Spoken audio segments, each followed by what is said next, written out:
Hay momentos en el fútbol que no terminan con un gol, sino con un grito.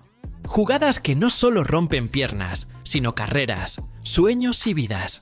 Hoy vas a conocer las entradas más criminales de la historia, las que lo cambiaron todo en un solo segundo. Y al final te vas a preguntar, ¿dónde termina el juego y empieza el crimen? Suscríbete y quédate hasta el final, porque lo que vas a ver no es solo fútbol, es el lado más oscuro del deporte que amamos. En un instante, todo cambia. El rugido de la multitud, los gritos de aliento, la gloria que parecía inminente, todo se transforma en un silencio espeso. Un estadio congelado por el horror. Hay momentos en el fútbol que no se graban por los goles ni por los trofeos, sino por el crujido de un hueso roto, por un grito de dolor que atraviesa el campo como un rayo. Son las entradas criminales, jugadas que no solo terminan partidos, sino carreras, sueños y, a veces, hasta identidades. Muchos recordarán a Eduardo da Silva, ese delantero brasileño nacionalizado croata que iluminaba el ataque del Arsenal en 2008. Su tobillo no fue doblado, fue literalmente partido en dos por una entrada de Martin Taylor, defensor del Birmingham. Lo que pocos saben es que la bota de Eduardo salió volando hacia la grada y que el árbitro, en lugar de correr a amonestar, corrió hacia el jugador, pensando que se había desmayado. Number Eduardo estaba completamente consciente y gritaba, desesperado, pidiendo que lo mataran. Esa fue su primera reacción al ver su pierna colgando. Tardó un año en volver, pero jamás volvió a ser el mismo.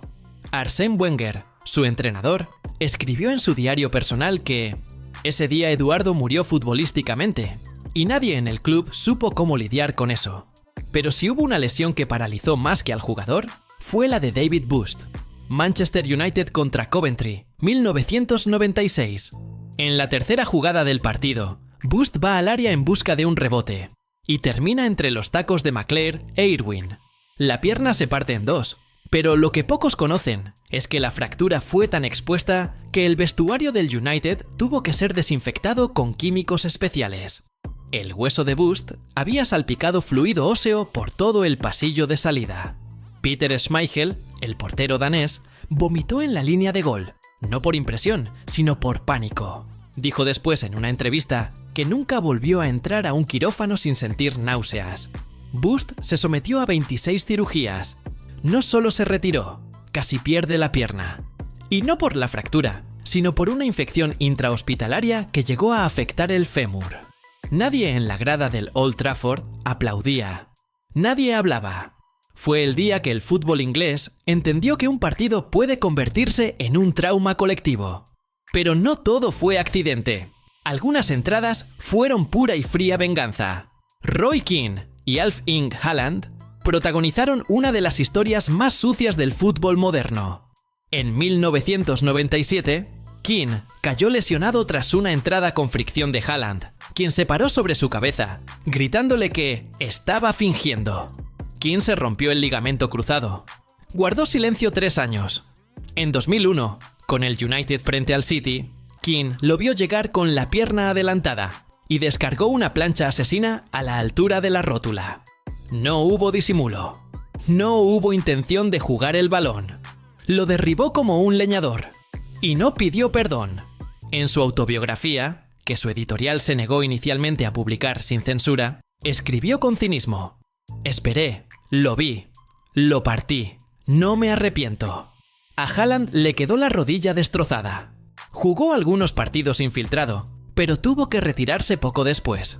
Lo insólito fue que su retiro no fue por la entrada directa, sino por la incapacidad de recuperarse de las secuelas de la inflamación interna causada por el impacto. En Oslo, sus médicos reconocieron que Haaland no podía estar de pie más de 2 horas seguidas sin sentir dolor en el peroné.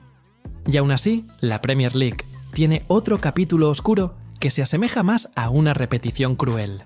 2 años después de la tragedia de Eduardo, Aaron Ramsey, otra joven promesa del Arsenal, cae víctima de una entrada casi calcada. Ryan Shawcross, del Stoke City, no llegó tarde por milisegundos. Llegó tarde por malicia. Ramsey, con 19 años, cae al suelo y su pierna forma un ángulo de 90 grados en sentido contrario.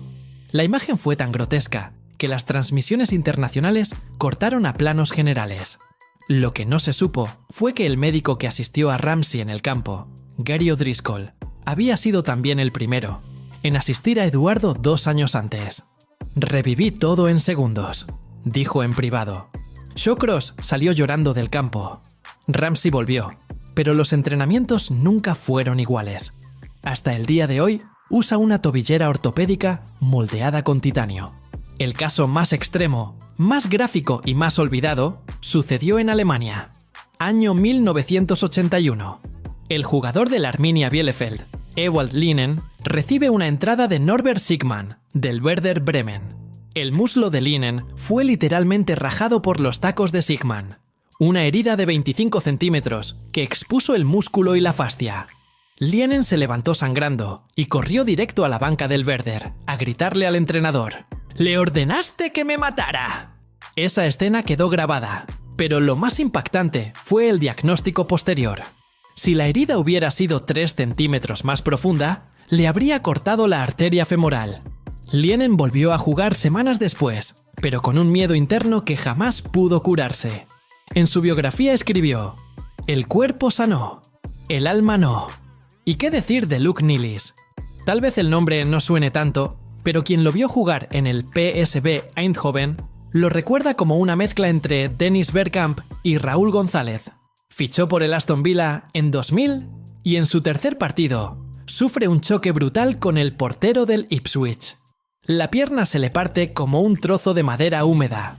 Pero lo que nadie sabía es que Nilis sufrió una infección ósea llamada osteomielitis, que avanzó tan rápido que en 48 horas los médicos consideraban la amputación. Fue salvado por un cirujano belga que voló a Inglaterra de urgencia con una técnica experimental. Nilis no solo perdió su carrera, perdió parte de su identidad. Declaró que no podía entrar a un estadio sin sentir náuseas. No volvió a ver fútbol en vivo durante 10 años. Y si crees que ya lo viste todo, espera. Lo más impactante todavía está por venir. La siguiente historia no solo terminó una carrera, casi termina una vida. Pero antes, si este video te está atrapando, deja tu like, suscríbete y activa la campanita. Porque aquí no solo contamos fútbol, contamos lo que nadie más se atreve a mostrar. La historia de Manuel Pablo, lateral del mítico Deportivo La Coruña de principios de siglo, también esconde un detalle brutal. La entrada de Giovanella, del Celta, en un derbi gallego, le fracturó la pierna de forma tan seca que el sonido fue captado por los micrófonos ambientales como un crack de ramas secas. Lo que pocos saben es que Manuel Pablo se quedó en el campo 18 minutos, porque el personal médico no sabía cómo moverlo sin arriesgar seccionar una arteria que había quedado comprimida por el hueso desplazado. No se desmayó, no lloró, dijo: «No me toquen, no quiero que mi madre me vea así en la tele». Tardó más de un año en volver, nunca recuperó su velocidad. Y luego está Djibril Cissé, un delantero hecho de músculos y fuego. Lo partieron no una, sino 2 veces. En 2004, con el Liverpool, su pierna izquierda se fracturó en un amistoso. Regresó. Y en 2006, jugando para Francia, le partieron la otra pierna antes del Mundial. Lo insólito: tras la segunda fractura, los médicos le encontraron una pequeña deformidad genética en la tibia que aumentaba la posibilidad de rotura. Nadie lo había detectado antes. Jugó más años, pero como dijo en su documental: «Mi velocidad se quedó en la sala de operaciones». Algunos preguntan: ¿dónde está el límite entre una jugada fuerte y un crimen? El caso de Roy Keane sugiere que hay una línea clara cuando la intención es dañar. Pero hay otros límites más difusos, más incómodos, como el que separa el dolor físico del trauma invisible. La mayoría de estos jugadores cargaron con secuelas mentales tan profundas como sus fracturas. Algunos desarrollaron fobias al césped húmedo. Otros, insomnio, pesadillas, depresión. Y es que no es solo una pierna rota, es la pérdida del futuro que habían construido desde niños. Carreras apagadas en un segundo por una patada que nunca debió ocurrir. Ahora quiero saber tu opinión. ¿Cuál de estas historias te impactó más? ¿Crees que deberían existir sanciones penales en el fútbol por este tipo de jugadas? Déjalo en los comentarios. Dale like si te estremeció alguna de estas imágenes y suscríbete si quieres más historias reales que sacuden. Nos vemos en el próximo video, donde el fútbol también tiene memoria.